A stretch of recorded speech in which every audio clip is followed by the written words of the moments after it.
Welcome to our presentation. We are running a series on grant writing, or what we could call proposal writing. My name is Edem. I work with GREENCODE, and I'm going to anchor this presentation for today.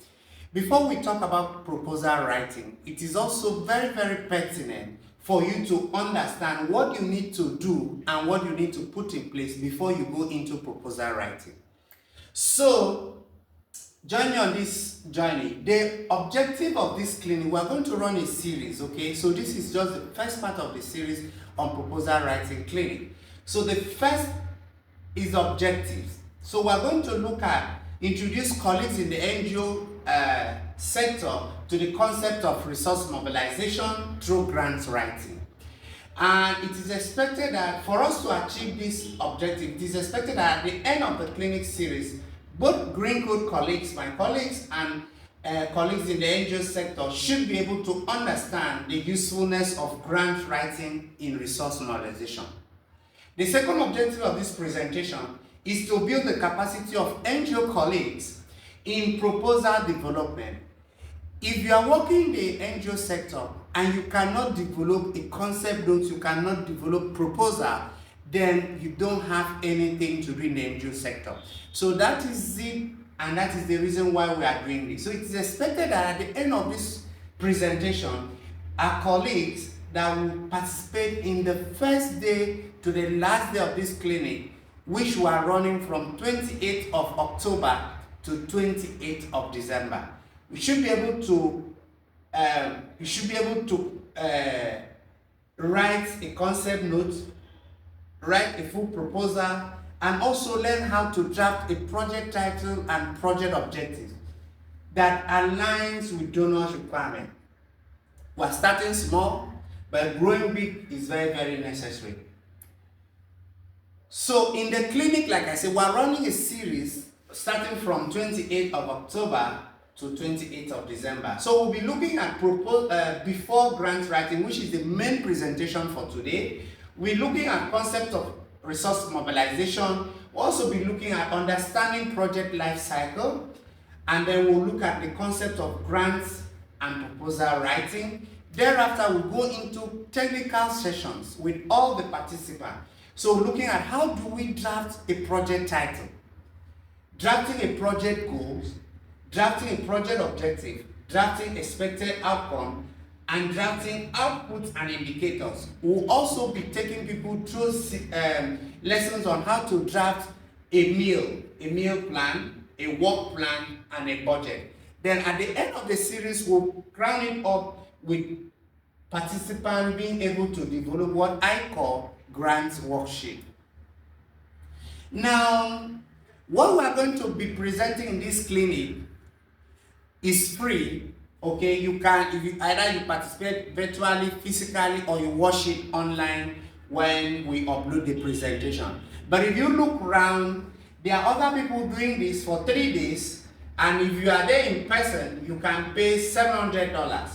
But if you join virtually, you pay $350. If you convert this to your local money, be it in Nigerian naira, in Kenyan shillings, that is very big money, okay? But we in GREENCODE Mentoring Hub, we are presenting this to you free of charge, okay? So we encourage you, if you want to build your capacity to the next level in the NGO career sector, you join this class. This class holds every Monday, Wednesdays, and Saturdays, 3 times a week, between the hours of 8:15 p.m.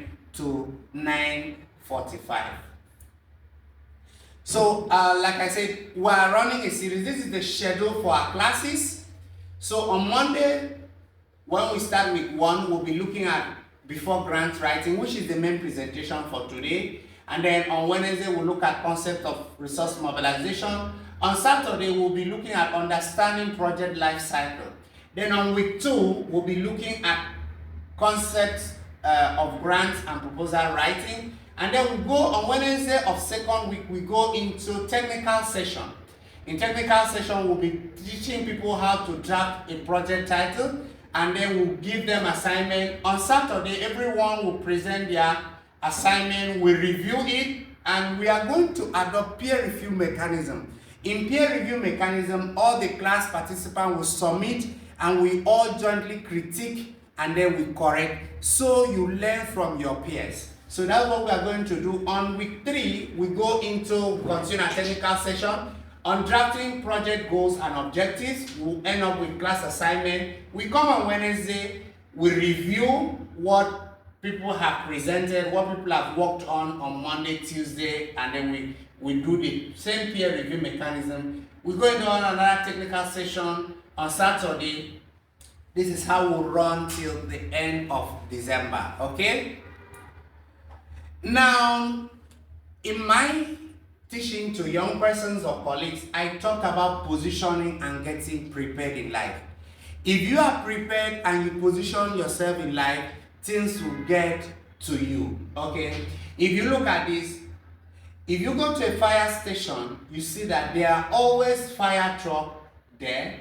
You go to a hospital, you always see ambulance parked there. What does that mean? It means that they are ready, these institutions are ready for emergency. So getting prepared and positioning yourself. Now, as an NGO, before you go into grant writing, spending your time, energy, and resources, even for some that do contract others to write proposals for them. But before you do that, there are certain things you need to put in place, and that is why I target this presentation before grant writing. So you need to position yourself, you need to have a physical office, you also need to have good presence on social media. A lot of us civil society or NGO workers, we'd rather post our organization activities on our personal page, which is not right. So create a personal your organization page on your social media with your organization name and post your activities there. People that come to look at your activity or your page will see what the organization is doing. Never you roll out civil society networks and coalition. Like the saying usually does, a tree cannot make a forest. As a civil society and NGO worker, you need to identify other civil society network in your thematic areas which you can join and work together with them. Then you can as well publish your organization activities online and also print them out. There is LinkedIn. You create a LinkedIn for your organization and also a website for your organization. Well, still positioning and getting prepared for grant writing, you need to have good technical expertise, and that is part of our contribution in building both GREENCODE colleagues and colleagues in the NGO circle how to improve on their technical expertise. You need to look at robust structures for your work you do. Then also improve on your own good internal checks. Most times our compliance issues does not align with the donor's requirement.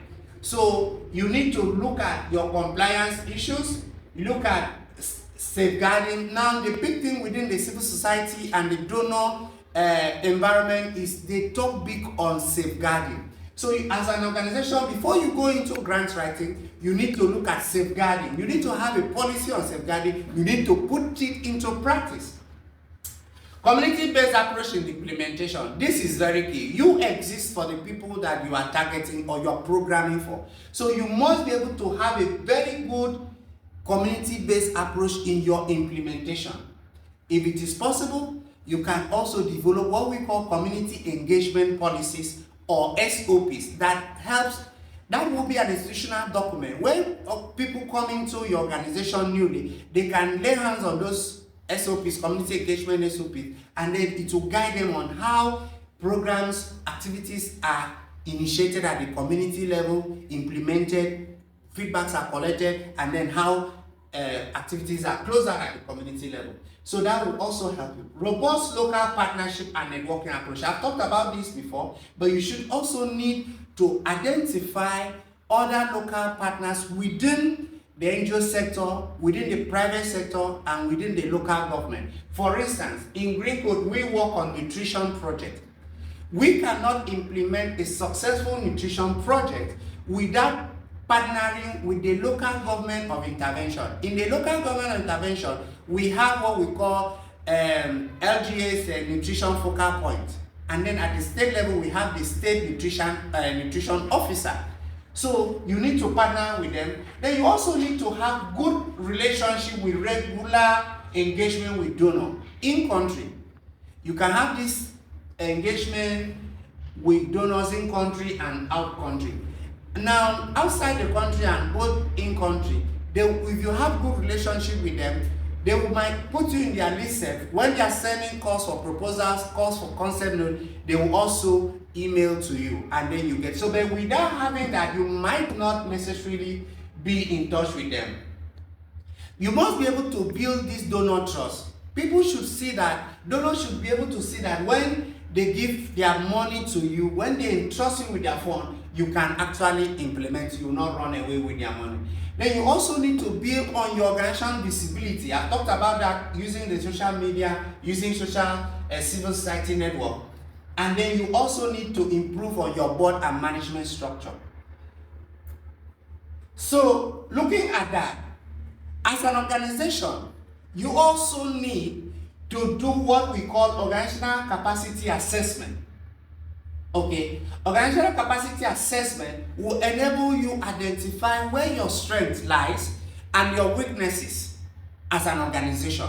So then where your weakness lies, you work out strategies of improving them. Now in organizational capacity assessment, which you can do, GREENCODE can share templates with you that you can use to do. So you can organize it, and it's basically classified into 6 categories. Governance is there. It talks about your board, how were your board constituted, who are there, the gender composition and tenure, and a whole lot of others. Your legal operation status, your constitutions, your mission statement, and the rest. Goes into human resources, the roles, how are staff recruited, either staff or volunteers. Look at the organogram and a whole lot of others. Mission competency, sustainability, management practice, financial resources, and external relationship. In most cases, some of these categories changes, the title changes. These are also kind of semantics as well. So, in boosting your organizational visibility, you can develop a similar thing that GREENCODE here we have developed, titled Profile and Capacity Statement. If you get to see the full length of this, it talks about the strength that is in, it talks about first our history, what we do, our program area, who have supported us over the past years. It talks about our financial strength. It talks about management capacity. It talks about other things like internal control, protection, and a whole lot of others. Now, aside from that, which gives you a lot of visibility and trust, it helps, that profile and capacity statement helps to build trust between you and the target communities, between you and the donor or your partners. Then, aside from that, there are a set of policies, regulations, and compliance issues that you need to keep. Okay, so your organization must have some basic organizational policies, regulations, and all that. You can contact me or GREENCODE. We can share a list of policies that you need to put in place. Like I said, we're going to talk about grant writing, but these policies and regulations and compliance are very, very important. Now, apart from that, you must also be able to have an annual plan and an annual budget. I'll talk a little about this. An annual plan 2020, this year is rounding up, so we are going to the next year. And then for you to showcase what you are doing for next year, you really need to have an action plan, what we call an annual activity plan, that will list out all the activities depending on your program areas that you will do, and then all of them must be costed. From those activity annual plan that are costed, that is where you now get your annual budget. Okay, so these things must be in place. Then you must also have an annual audit. This audit must be done by external and certified auditor. Okay, then you also have to do some annual returns. If you are registered with CAC, you need to go to CAC every year to do your annual returns. You file in for also your tax and a whole lot of others. Then as an organization, like I did say during the OCAT, this organizational capacity statement, you must also be able to pull your team together and organize what we call a SWOT analysis, which looks at your strengths, opportunities, weakness, and threats. Where you have opportunities, you see how to capitalize on them. Where you have weakness, you draw up strategies and modalities of closing those weaknesses and turning your weakness into strength. There's this key component of PEST analysis, which talks about the political, economic, social, and technological. So you should be able to look at the organization. How will the political decisions being taken in the state or the local government operation, how will it affect the existence of the organization? Look at the economic, looking at inflation, looking at the high cost of living and all that. You look at social life trend in the environment. For instance, if you are working in a place where you are working in a displacement camp, and then there's a policy statement by government that by so months or so time, that camp will be closed. So you also need to look at that. Will also affect your implementation. Then you look at technological. There are current trends in terms of deploying AI, deploying technology in your things. Okay, we talked about website, we talked about publishing things online, and a whole lot of other. So how will you use technology to your advantage in your organization? For instance, we now have the X, formerly known as a Twitter, where you can go post your activities and then tag donors, tag other organizations that are doing things in that similar line. That is where you now put your organization in their face and they will now begin to know you. So that is one way you can equally use technology to your advantage. As an organization, before you go into grant writing, you must be able to have what we call strategic plan. Some call it strat plan. Okay, in GREENCODE, this is a strategic plan which started 2019 and is expiring in 2024. And our strategic plan is simply tagged Together for Humanity. We exist for humanity, irrespective of social class, age, educational background, color of your skin, and the rest. So you must be able to have a strategic plan. A strategic plan provides a clear direction because it has strategic objectives. It also has costed plan that shows whoever, your potential donor, your potential partner, of the direction in which your organization is going to. So you must be able to have this before you go into proposal writing. Now, in proposal writing, there are certain registrations that you need. For instance, if you want to apply for any American government funded project or call for proposal, you must be able to have the unique identification number that is given by the United States government. This is for United States government grants. If you want to apply for European Union or European Commission grants, you must be able to secure your PADO registration. Then if you want to partner with United Nations, any arms of the United Nations, you must be able to go to UN Partners Portal and register.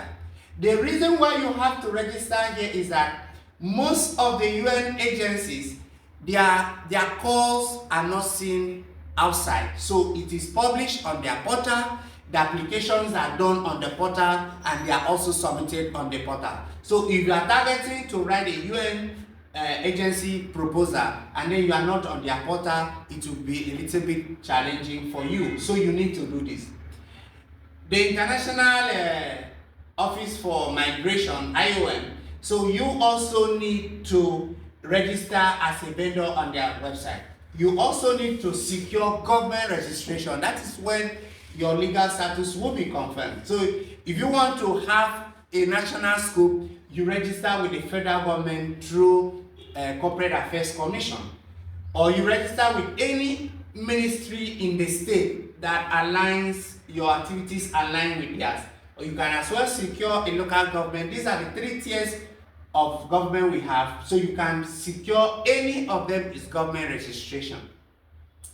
Then you also need to register with EFCC under the SCUMO, which is against money laundering thing. So you need to register, obtain a certificate, and then there's also an obligation for you to be reporting every quarter if you are registered with them. The new regulation also has it that if you are an NGO registered with CAC, without your SCUMO registration, you cannot open official bank account in your NGO name. So this is very, very critical. Then you also need to have a TIN number with the Federal Inland Revenue Service or the State Board of Internal Revenue. These are agencies, government agencies that collect tax on behalf. As an NGO, we don't pay tax, but if you have contracted services or supply of goods or services to any third party, then you need to withhold the withholding tax. You need to withhold part of the tax and remit to government on behalf of that contracting party. Then as an NGO, you have staffs, then you also need to remit their tax. So you use your TIN number to remit their taxes. So this is it. So before you go into grant, so as an NGO colleague, you need to also search for other regulations and restrictions that you also need, okay? So we talked about skill set. You cannot write a proposal without you having the direct and correct skill set. And this is called capacity building. You do it through training, you attend workshops, you do through learning. Like now we are going to upload, you are seeing this video, so you learn through what we are going to do. You can as well attend a mentoring hub, run through the clinics of several things that we are doing. You can as well go through coaching, and then you develop yourself. And you see here, if you develop yourself, you go high. In developing yourself, these are websites that you can visit and enroll for free courses. These are websites. Some of the courses will come with certification. So it also helps to boost your capacity, your skill set, etc. And again, don't forget about Google and YouTube and Telegram. There are good content here depending on your needs. So explore them and get ready and position yourself. Again, in preparing for proposal writing, these are sources where you can submit your proposal. So you need to look out for them. Donors, UN agency, pool funds, international NGO, International Federation of Red Cross, national NGOs. Some national NGOs are big that they collect grants and then sub-grants to others. Government, also private sectors are giving grants. Like for instance, in Nigeria, we have T.Y. Danjuma. We also have Sterling Bank has a foundation that they give grants. Access Bank has a foundation, they are giving grants, and a whole lot of. So their trust and their foundation and trust, they are also crowdfunding sites that you can get grants, and a whole lot of others. So, like I said, in writing proposals, there are certain things you need to take into consideration before writing proposal. Try as much as possible to review past and prospective beneficiaries, because if past beneficiaries are interviewed, it will give you an insight of what actually went well in the project that was implemented by either your organization or another partner. Those lessons learned can be used in improving your proposal writing. So never neglect this, or even the people you are planning to target in your new proposal. Interact with them, get an insight from them, and use those insights to develop proposal. Now, I tell you this, if you fail to interact with the target communities you want to write the proposal on their behalf, there are some certain donors that will ask you to explain how your engagement with the target communities. So if you had If you miss them out, then you have problem in your proposal when it comes to that section. Then review past project proposals. Past project proposal might have gaps, might have recommendations that perhaps the donor did not fund. But if you have access to such past proposal, it can help you to improve on your proposal. Again, evaluation report of past project help, because evaluation report will always contain recommendations for future engagement. So if you grab a copy of a project evaluation report, it will also help in improving your proposal. Another one is about using statistical data. Check your data very well. If you are writing a proposal for this current year, you don't need to quote data of maybe 2001, okay, or even data of 2018.